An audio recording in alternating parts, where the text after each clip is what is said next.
Good morning all of you. बेटा जैसे अभी आपने देखा होगा कि एडीओ का जो ग्रामीण विकास टॉपिक है उसमें जो अलग अलग से टॉपिक दिए हैं उसके हम वीडियो बना रहे हैं। उसमें एक अलग ही महत्वपूर्ण टॉपिक दिखता है आपको, वाटर शेड मैनेजमेंट, मतलब जल प्रबंधन। कई बार ऐसा है कि इससे आपको 3 से 4 प्रश्न तो देखने को मिलेंगे, लेकिन बहुत से बच्चों को यही समझ नहीं आता है कि ये एक्टिविटी है क्या। तो सबसे पहले अगर किसी टॉपिक को समझना है, वो टॉपिक के ऊपर पढ़ना है, तो आपको पता होना चाहिए कि टॉपिक का मीनिंग क्या है, मतलब क्या है। तो आज हम इस टॉपिक का एग्जैक्ट मीनिंग देखेंगे और इसके बाद जो वीडियो बनेगा उसमें हम पूरा जिससे एग्जाम पॉइंट जितने एग्जाम से रिलेटेड प्रश्न है उसको कवर करेंगे। ठीक है, देखिए अच्छे समझिए। अगर यहां ध्यान दीजिए, अगर कोई पहाड़ है और कोई पहाड़ में से मान लीजिए कि कोई पहाड़ में से कोई नदी निकल रही है, ठीक है, तो नदी निकल रही है तो नदी का पानी, देखो पानी यहाँ स्टोर हो गया, तो ये तो बेटा प्राकृतिक रूप से क्या बन गई, झील बन गई। फिर जब नदी का पानी जमीन में आएगा, मतलब मैदानी भाग में आएगा, तो यहाँ पर क्या बना देगी, झील बना देगी। आप तालाब जैसे नहीं कह सकते हैं। और जब यहाँ का पानी जा रहा है आगे, मतलब मैदान में जब नदियां आएगी तो बहुत आराम से रहेगी। तो इस पानी को रोकने के लिए हम क्या बना देते हैं, स्टॉप डैम। मतलब हमने कुछ नहीं किया, ये नेचुरल है। एक दो चीजों का, बरसात का पानी आया, बरसात का पानी नदियों में आया, नदियों में आया, अधिक पानी होगा तो हम बाढ़ बोलेंगे। या तो वही पानी, क्योंकि जब तक बरसात का पानी नदी में है तो यूजफुल है।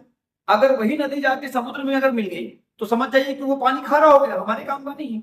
तो इसी पानी को, बरसात के पानी को संग्रहित करना ही वाटर शेड मैनेजमेंट होता है।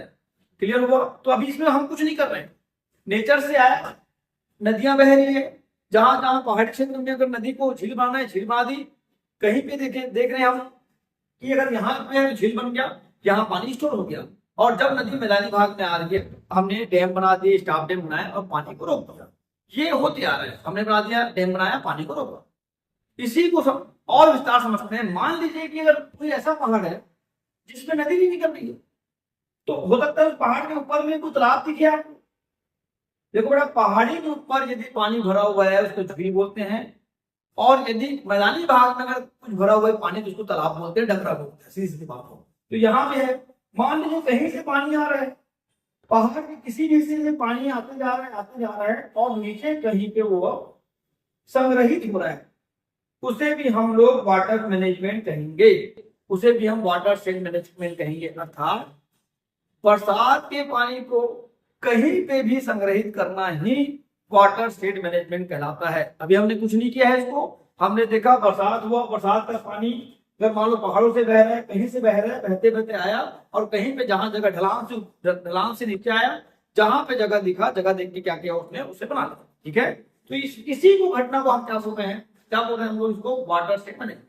फिर समझते हैं, अगर नदियां बह रही है, नदी के द्वारा कहीं पे भी झील बना दिया गया, या हमने वहां पे कोई स्टॉप डैम बनाया, तो पानी को क्या किए, हमने रोक दिए, तो इसी घटना को हम लोग क्या बोलते हैं, हम लोग वाटर शेड मैनेजमेंट। फिर समझते हैं, ये बताइए बेटा, ये नदी है, तो नदी जब बीच से बह रही है, इधर का भाग और इधर का भाग, मतलब अर्थात बीच से नदी बह रही है, एक साइड पूरा नदी का पानी नीचे तक जाएगा, एक साइड नदी का पानी जाएगा, तो इधर देखोगे, इधर देखोगे, तो वहां की जमीन जो होगी ऑटोमेटिक सिंचित हो जाएगी, क्योंकि ऑलरेडी उसमें क्या है, पानी है। आप देखेंगे, आप वहीं पर अगर कोई हैंडपंप लगाएगा तो जल्दी पानी मिलेगा, क्योंकि पानी के स्रोत क्या नीचे जल्दी मिल रहे हैं आप लोग को। एक घटना हो, कहीं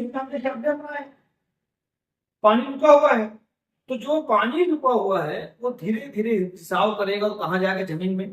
तो जमीन में भी क्या होगा, भूमिगत जो जल है उसकी वो बढ़ेगा, और उसी कारण से देखिएगा आसपास का क्षेत्र जो है वो सिंचित भी रहेगा। और वहां पे यदि हम लोग बोरिंग बोर लगाना है या कुछ ऐसा करना है तो हमें जल्दी पानी प्राप्त होता है। क्लियर हुआ? देखते हैं दूसरी स्लाइड। अब देखिए, मान लीजिए बेटा, ये किसी मान लीजिए ये जो है वो किसी ए का खेत है, ठीक है, और मान लीजिए ये किसी बी का खेत है। तो ये जो खेत है, कहीं से पानी आ रहा है और कहीं से पानी आ रहा है, कहीं से पानी आ रहा है, खेत के किसी एरिया से पानी आ रहा है, और कहीं ना कहीं देखना एक जगह जाके वो क्या होता है, डिपॉजिट हो गया। तो इस खेत का जल ग्रहण प्रबंधन यही है, मतलब कोई बड़ा सा खेत है मान लीजिए, अब बरसात का पानी आ रहा है तो कहीं से भी आएगा। देखना पानी क्या करते हैं, अपने साथ क्या करते हैं, ढलान का प्रयोग करते हैं, एक हो जाते हैं। तो कहीं कहीं से पानी आया और हमने क्या किया, एक ऑटोमेटिक एक जगह क्या हुआ, इकट्ठा हो गया। उसी को हम लोग क्या बोलते हैं, तालाब बोलते हैं, या कहीं का मान लीजिए एक छोटा सा पानी का संग्रह होता है। पानी का संग्रह होना ही क्या कहलाया हमारा, वाटरशेड मैनेजमेंट। मान लीजिए वाला खेत है, इस खेत का पानी वैसे आया और कहीं भी इकट्ठा हो गया।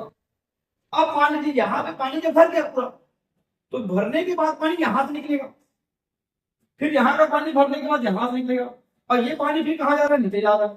और नीचे जाने के बाद इस पूरे एरिया में आप देखेंगे तो क्या हो गया, पानी हो गया। तो ये भी क्या होगा आपका, होल एरिया के लिए क्या कहलाएगा आपको, वाटरशेड मैनेजमेंट। अर्थात बरसात के पानी को कहीं पे भी स्टोर करना। देखिए समझ के देखिए, आप कई बार सुने होंगे छत्तीसगढ़ के बारे में कि छत्तीसगढ़ को मानसून का चूहा कहते हैं। अर्थात छत्तीसगढ़ में जो खेती होती है वो मानसून पर निर्भर होती है। मतलब मानसून, बरसात अच्छा होगा तो खेती अच्छी होगी, अदरवाइज नहीं हो पाएगी। मतलब क्या हुआ भाई, लेकिन हमें वनस्पति की जरूरत, चारे की जरूरत, खाने की जरूरत हमेशा पड़ती है 12 महीने। क्या 4 महीने जो बरसात का पानी आएगा वो 4 महीने के बाद खत्म हो जाएगा। अगर उस पानी को हम स्टोर करके नहीं रखेंगे तो क्या आगामी जो 8 महीने हैं उसमें उसका हम उपयोग कर पाएंगे, क्या नहीं कर पाएंगे। तो क्या करते हैं, कई बार ऐसा होता है कि जैसा कि मान लीजिए मनरेगा है, मनरेगा में क्या करते हैं हम लोग, कहीं पे भी एक तालाब खुदवाते हैं। तालाब खुदवाने से क्या होगा, वो पानी क्या होगा, गर्मी में तालाब खुदवाए, बरसात में क्या होगा, पानी बढ़ेगा और यहाँ पे एक अलग तालाब बन जाएगा। तालाब बनने से क्या होगा, आसपास लगा दिए पेड़ पौधे, पेड़ पौधे लगा दिए, वानिकी लगा दिए, पेड़ पौधे लगा दिए। इससे क्या होगा, पेड़ पौधे लगाने से जो पानी है बरसात का पानी, वो पेड़ में जड़ों के माध्यम से नीचे जाएगा, तो नीचे जाएगा तो नीचे पानी रहेगा, तो भूमिगत जल बढ़ेगा, एक घटना। दूसरा, ऑलरेडी इसमें अगर पानी है तो आसपास के जो खेत हैं उनको 12 महीने खेती करने में दिक्कत नहीं होगी कि वो यहाँ से पानी ले सकते हैं। बड़ा तालाब हो गया तो आसपास का क्षेत्र ऑटोमेटिक क्या हो गया, सिंचित हो गया, तो यहाँ पे ज्यादा पानी की जरूरत हमको नहीं पड़ेगी। ठीक है, तो हुआ क्या, मतलब जो बरसात के पानी में हमारा जीवन निर्भर है उसे खत्म करने के लिए, अर्थात निर्भरता को कम करने के लिए ही वाटरशेड मैनेजमेंट को लाया गया है। इससे क्या होगा कि जो बरसात का पानी चले गया, कई बार देखिए बाढ़ आ गया बोलते हैं।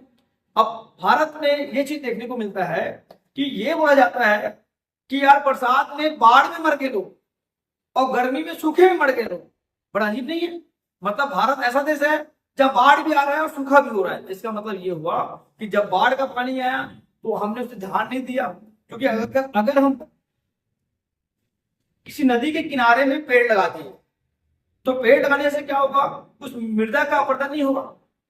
इससे क्या होगा, जो जड़ें हैं वो मिट्टी को बांध के रखेगी, तो जो नदियां बाढ़ का पानी जो बोल रहे हैं अपन, वो चाह के भी अपना रास्ता नहीं बदलेगी, और रास्ता नहीं बदलेगा तो नदी जिस जहां बह रही वही बहेगी, तो बाढ़ आने से हमें जनमान की हानि नहीं होगी।